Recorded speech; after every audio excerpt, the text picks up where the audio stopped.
G'ayri dinlarni barcha tajribalari moddiy tajriba. Ularning o'lchovlari ham moddiy.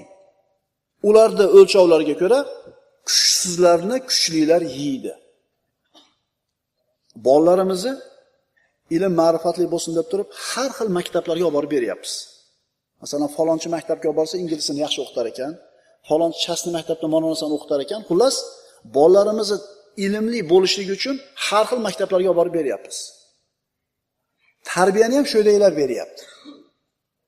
Bizga falon yurtni tilini o'rgatadigan maktabdagi tarbiya dunyoviy tarbiya. Moddiy tushunchalarga asoslangan dunyoviy tarbiya. Masalan, o'sha g'ayri dinlarda qo'lida tarbiya olayotgan bolani xarakteri bilan o'zimizni musulmonlarning maktabida o'qiyotgan bolalarning xarakterida ham farqi bor. Biz olib borish kerak emas demayapmiz. Ilmini olsin, lekin tarbiyani biz o'zimiz beraylik. G'ayri dinlarning barcha tajribalari moddiy tajriba, ularning o'lchovlari ham moddiy, ularning o'lchovlari bo'yicha kuchsizlarni kuchlilar yeydi. Bir kishi ro'parasida bir katta bir bombami, granatami turibdi. Shu ipini torsa portlab ketish kerak, ipi turibdi. Bu odamda bilim yo'q. Bu hozir portlaydimi, portlamaydimi? Borda qarasa ip turibdi. Ehtimol ichidan uzilib qolgandir deb tekshirib ko'rmoqchi bo'ldi. Boshidan o'tkazmoqchi bo'ldi. Ipni tortib ko'rdi. Portlab ketdi.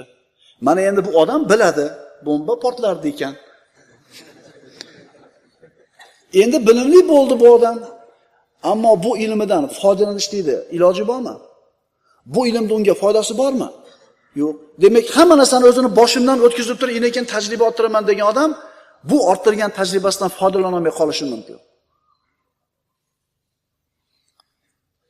Aytdik, bir kishi giyohvand moddani totib ko'rdi, narkotik totib ko'rdi. Bir marta, ikki marta baylanib qoldi, ko'nikib qoldi, endi qutula olmayapti. Yana bir odam aroqqa kirishdi, ichdi, mukkasidan ketdi, aroq urib qoldi, qutula olmay qoldi. Agar bularga avvalroq kimdir shu narsani ilmidan xabar berganida, avvalgilarda ilmidan foydalanganida o'zi shu musibatga kirib qolmas edi. Xulosa, agar kishi har bir narsani o'zi totib ko'rish bilan, o'zini boshidan o'tkazish bilan ilm hosil qilish yo'lini tanlasa, katta mushkulalarga kirib qolishi turgan gap. Masalan, yana protsentga bir odam pul oldi.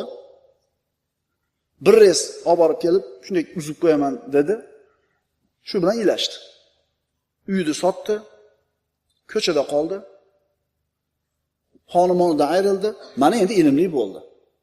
Nima qilib bo'lmas ekan? Olib bo'lmas ekan. Protsentga pul olib bo'lmas ekan. Avvalgilar aytgan edi bunga. Unamadi, boshidan o'tkazdi, mana osh olsin endi. Ko'chada qoldingiz.